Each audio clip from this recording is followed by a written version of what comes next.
If you enjoy stories about unfaithful husbands, this channel is for you. Leave a like and subscribe to the channel. I never thought I'd become the kind of woman who checks her husband's phone. That wasn't who I was, wasn't who we were. Michael and I had built our marriage on trust, on the kind of partnership where suspicion had no place. Or so I believed, until the day that trust started cracking like thin ice beneath my feet. It began with perfume, not mine. A scent that clung to his shirts when he came home from late meetings at the office. Sweet, floral, expensive, the kind of fragrance a woman chooses carefully, not the generic smell of a crowded office. When I mentioned it casually, Michael's explanation came too quickly, too smooth. Oh, probably from hugging Rebecca at the office. You know how she is with those goodbye hugs. Rebecca, his colleague. 10 years younger than me, ambitious, always perfectly put together in the photos from company events Michael would show me. I'd never felt threatened by her before. Why would I? Michael and I had 12 years of marriage, a beautiful home. Plans for the future we discuss over Sunday morning coffee. But then other things started appearing. Michael's sudden interest in the gym after years of making excuses. New cologne I hadn't bought him. The way he'd angle his phone screen away when texting, a subtle movement I might not have noticed if I hadn't been looking. Late nights at the office became more frequent, his explanations more elaborate, more detailed than necessary. For 3 agonizing weeks, I lived in that horrible space between suspicion and certainty. I'd catch myself analyzing every word he said, searching for the lie beneath the surface. The woman I'd been trusting, secure in her marriage, was dying slowly, replaced by someone I barely recognized. Someone who felt sick with shame even as she checked pockets and scrolled through credit card statements. That's where I found the first real evidence. Hotel charges. In our own city. Why would my husband need a hotel room in the town where we lived? The answer was as obvious as it was devastating. I sat at the kitchen table, staring at those printed statements, feeling my world tilt on its axis. I hired a private investigator. The words felt surreal even as I spoke them to the professional woman sitting across from me in her downtown office. I think my husband is having an affair. Saying it out loud made it real in a way that suspicion never had. Within a week, I had photographs. Michael and Rebecca entering that same boutique hotel. Having dinner at restaurants he'd never taken me to. His hand on the small of her back in a parking garage, her laugh, that particular way she'd lean into him. Every image was a knife in my chest, but I forced myself to look at all of them. This wasn't about wallowing in pain. This was about building an irrefutable case. The detective's report was thorough and brutal. Timestamps, locations, patterns. They'd been seeing each other for at least 4 months, maybe longer. 4 months of lies. 4 months of Michael kissing me goodbye in the morning and then meeting her for lunch. 4 months of him coming home and asking about my day while keeping his own secret carefully locked away. I remember the night I finally had everything compiled. Michael was at another late meeting. I knew now he was probably with her. I sat in our bedroom, surrounded by evidence of my husband's betrayal, and felt something fundamental shift inside me. The grief was still there, raw and overwhelming. But beneath it, something harder was forming. Rage, yes. But also resolve. The internal battle was brutal. Part of me wanted to confront him immediately, to throw the evidence in his face and demand explanations. Another part wanted to pretend I'd never discovered anything, to slip back into the comfortable ignorance that had protected me. But there was a third part, growing stronger with each passing hour, that wanted something else entirely. I wanted vindication. Not the private kind where we'd have devastating conversations behind closed doors, where he might apologize and somehow make me feel like I was overreacting. I wanted something that would shatter the careful facade they'd both constructed. Something that would make her understand that sleeping with someone's husband has consequences. That's when the plan formed. Divorce papers. Clean, legal, final. But not delivered to Michael. No, that felt too expected, too conventional. He'd have time to prepare his defense, to craft his narrative. The papers needed to go to her, to Rebecca. The woman who knowingly participated in the destruction of my marriage. Who'd probably never given me a second thought as she undressed my husband in hotel rooms. The decision brought unexpected clarity. I wasn't just a betrayed wife anymore. I was someone taking control of an uncontrollable situation. Someone refusing to let others write the story of my humiliation. The anger was still there, burning hot, but it was focused now, channeled into something purposeful. I contacted a lawyer that week. A sharp woman named Patricia who didn't judge when I explained what I wanted. She simply nodded and told me exactly what I need to make it legally sound. "You're sure about this approach?" Patricia asked during our second meeting. "I'm sure," I replied, and I was. For the first time in weeks, I felt certain about something. The surveillance phase wasn't something I'd ever imagined doing, but betrayal has a way of transforming you into someone you never thought you'd become. I became a student of Rebecca's life, learning her patterns with an intensity that would have embarrassed me if I'd stopped to examine it too closely. But I didn't stop. I couldn't afford to. The detective had provided the basics: Rebecca's address in a trendy downtown apartment complex, her workplace the same marketing firm where Michael worked, and her regular routines. She was 32 years old, unmarried, drove a white Audi, and seemed to live the kind of carefully curated Instagram life that younger women aspire to. The details felt like another small betrayal, though I knew that was irrational. From the report, I learned that Rebecca had a favorite coffee shop she visited every morning before work, one of those minimalist places with perfect lighting for social media photos. She attended yoga classes on Tuesday and Thursday evenings. Saturday mornings, she had brunch with friends at a cafe called the Garden Room. These weren't just random facts. They were potential opportunities, moments when her life followed predictable patterns. But I needed more than secondhand information.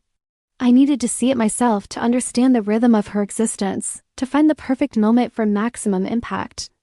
So I began my own reconnaissance, watching from a distance, learning the architecture of the life she built partially on the ruins of mine.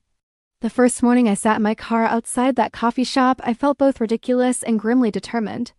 When Rebecca emerged from her Audi, I was struck by how polished she looked. Perfectly styled hair, designer workout clothes that probably cost more than my weekly grocery budget.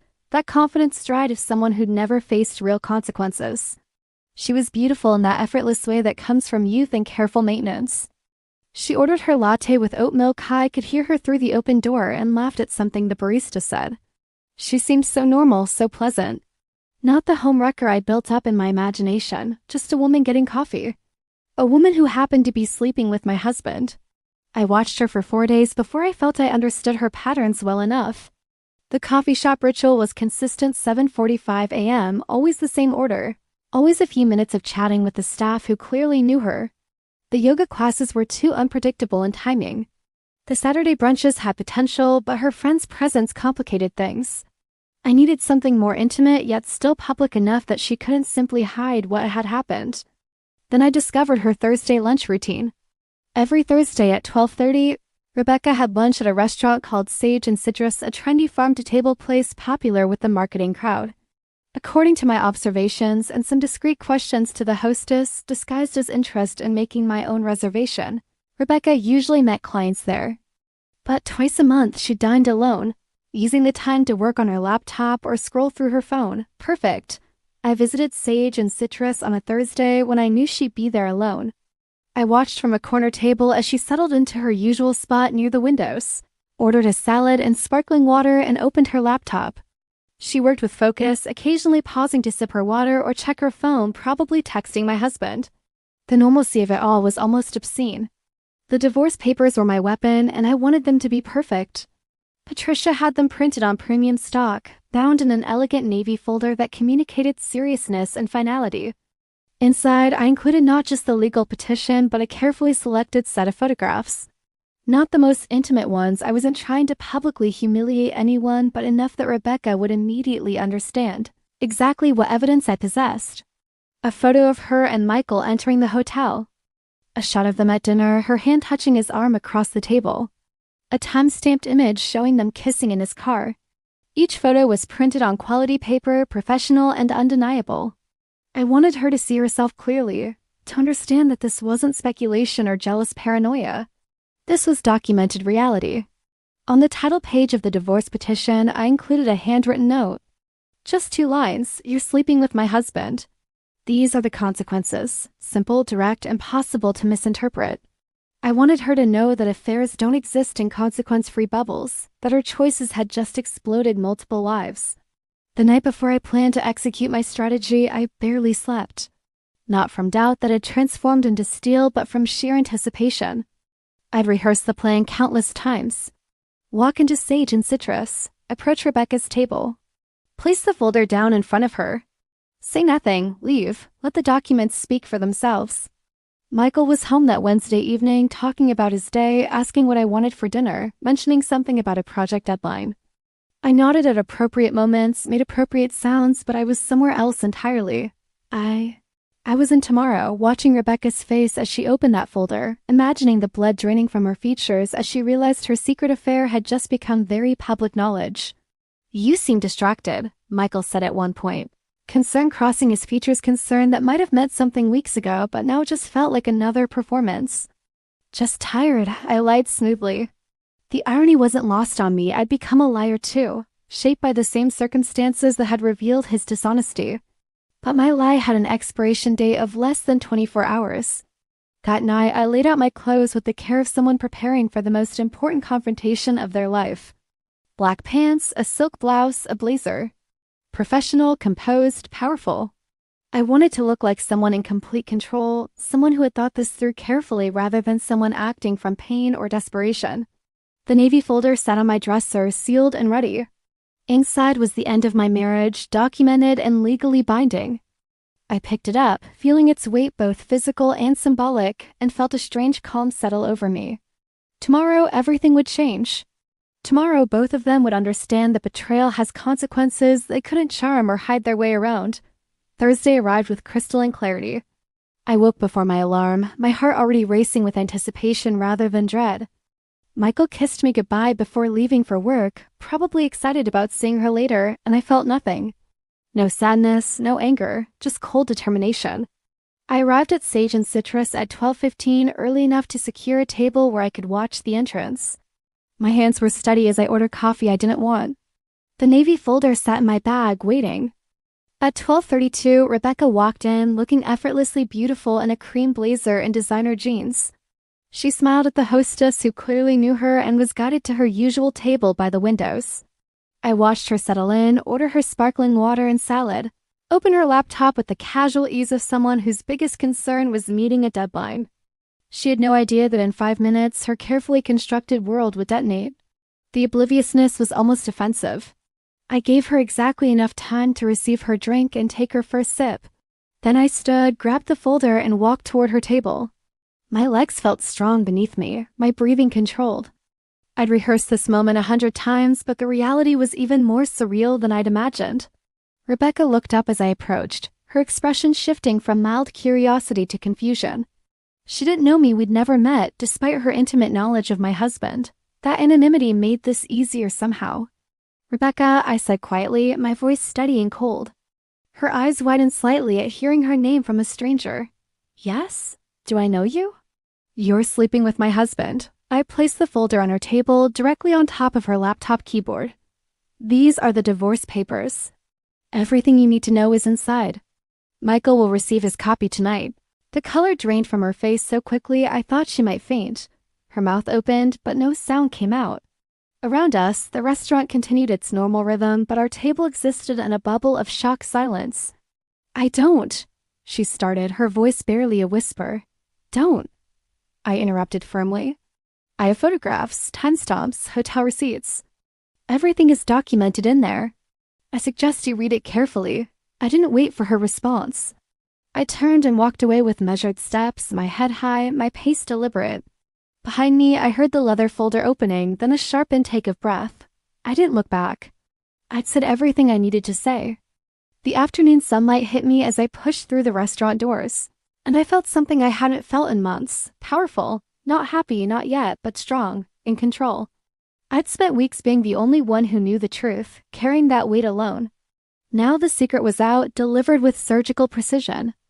I made it to my car and sat behind the wheel, my hands finally trembling now that the adrenaline was breaking through. I'd done it. The divorce papers were no longer theoretical documents in my lawyer's office. They were real, sitting in front of the woman who'd helped destroy my marriage. Through the restaurant window, I could just see Rebecca's table. She was still frozen, the folder open in front of her, her face buried in her hands. Her lunch sat forgotten. Her perfect Thursday routine had just been obliterated. And I felt absolutely no regret. My phone started ringing at 1:23 p.m. Michael's name flashed on the screen. Rebecca had clearly called him immediately, probably in tears, probably panicking about what I'd done. I let it ring through to voicemail. Then it rang again. And again. By the 5th call, I turned off my phone entirely. Whatever explanations or apologies or anger he wanted to deliver, I had no interest in hearing any of it. I drove to my sister's house across town, needing distance from our home, from the life that was already disintegrating. Jennifer opened the door, took one look at my face, and pulled me inside without questions. I told her everything 2 weeks ago, sworn her to secrecy while I planned my approach. Now I sat in our kitchen and told her what I'd done. "You actually did it," she said, a mixture of shock and admiration in her voice. "You walked right up to her and handed her the divorce papers," I finished. "Yes, I did. How do you feel?" I considered the question carefully. Free, terrified, powerful, all of it at once. Around 3 p.m., I turned my phone back on. 23 missed calls. 15 from Michael, 8 from unknown numbers, probably Rebecca calling from different phones. The voicemails were predictable. Michael's started with confusion. What is Rebecca talking about? Call me immediately, and escalated to anger. You had no right to ambush her like that. This is between us, not her. The irony of him talking about rights and boundaries wasn't lost on me. Rebecca had left 2 voicemails, her voice shaking. "Please, we need to talk. This is a huge misunderstanding. Please call me back." A misunderstanding. As if I hadn't seen the photographs, the hotel receipts, the documented evidence of 4 months of lies, I didn't call either of them back. Instead, I texted Patricia. "Papers delivered. Expect contact." She responded within minutes. "Understood. Forward all communications to me. Do not engage directly." The professional detachment in her message was oddly comforting. This was a legal matter now with procedures and protocols. It wasn't about emotion or betrayal or broken vows anymore. It was about asset division and filing deadlines and mediation schedules. I returned home around 6 p.m., half expecting Michael to be there waiting. The house was empty. I went to our bedroom and placed his copy of the divorce papers on his pillow, the same pillow where he laid his head every night while hiding his affair. The symbolism wasn't subtle, but I didn't care about subtlety anymore. Then I packed 2 suitcases. Clothes, toiletries, my laptop, important documents, photo albums from before our marriage went wrong. I'd already arranged to stay with Jennifer while the legal proceedings unfolded. Sleeping in this house and that bed was no longer an option. As I loaded my car, Michael's car pulled into the driveway. He got out slowly, his face a mixture of anger and something that might have been shame. We stood there in the driveway, 2 people who'd once promised forever, now strangers divided by betrayal. "We need to talk," he said. "No, we don't. Talk to your lawyer. Mine will be in touch. Claire, please." "This is insane." Can't just what?" I interrupted, my voice sharp. "Can't just refuse to be humiliated quietly? Can't just let you and your girlfriend continue your affair while I play the oblivious wife? Tell me, Michael, what exactly can I do?" He opened his mouth, closed it, tried again. "It's not what you think. Rebecca and I have photographs," I said coldly. "Timestamps. Hotel receipts. Credit card statements, I have everything. So don't stand there and insult my intelligence with lies. How long have you known?" His voice was barely a whisper. "Long enough. Long enough to hire a detective. Long enough to document everything. Long enough to give you the chance to tell me yourself. You chose not to. It's over with her," he said desperately.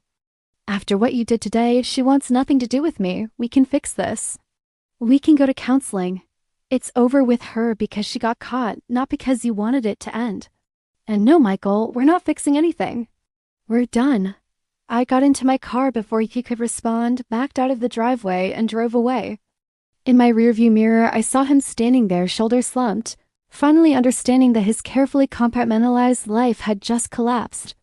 That night at Jennifer's, lying in her guest bed, I couldn't sleep. Not from regret, I felt none, but from the sheer magnitude of what I'd set in motion.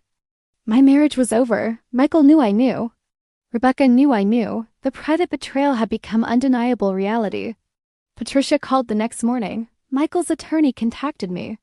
He wants to negotiate terms. And apparently Rebecca has also consulted a lawyer she's concerned about potential harassment claims. I almost laughed.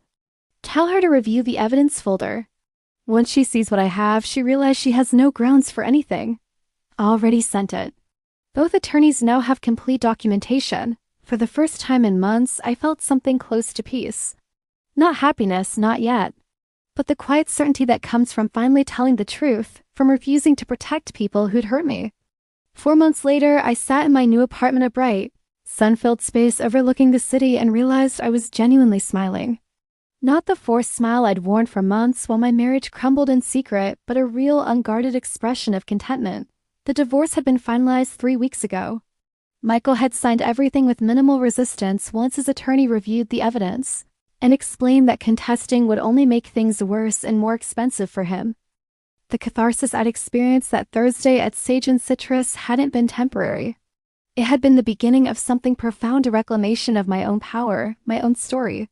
For months, I'd been a passive character in a narrative someone else was writing, the oblivious wife, while Michael and Rebecca played out their drama. Delivering those papers had been my way of saying no more.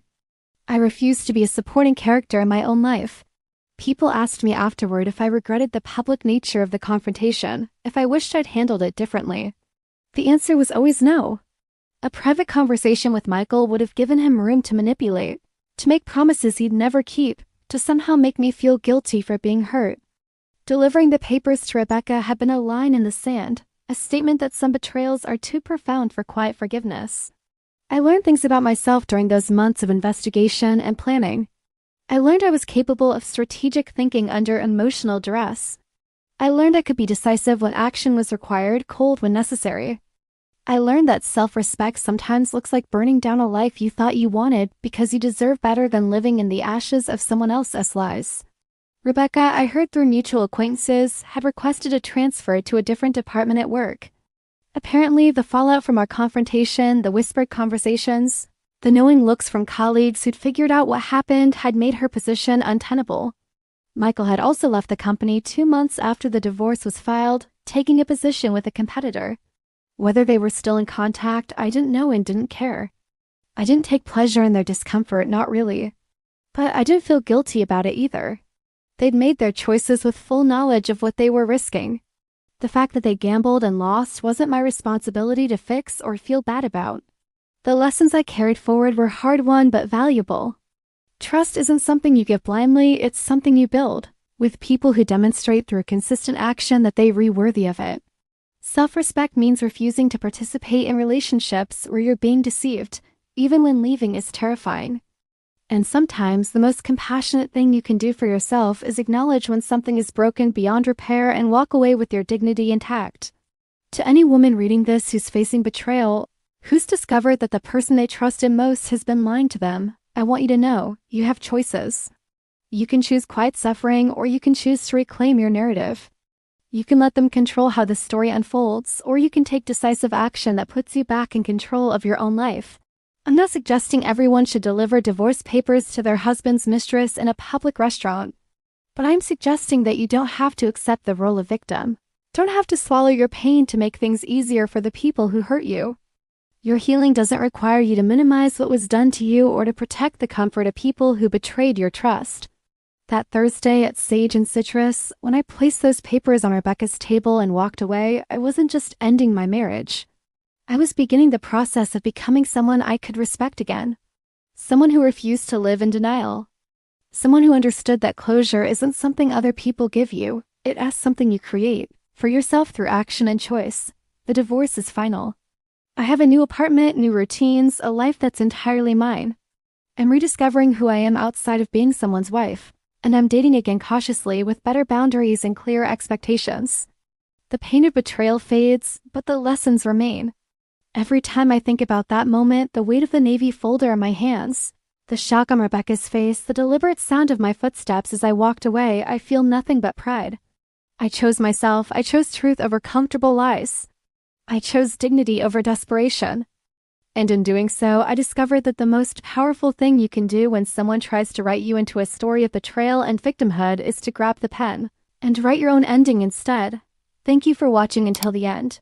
Don't forget to subscribe to the channel, your support is very important. See you in the next video.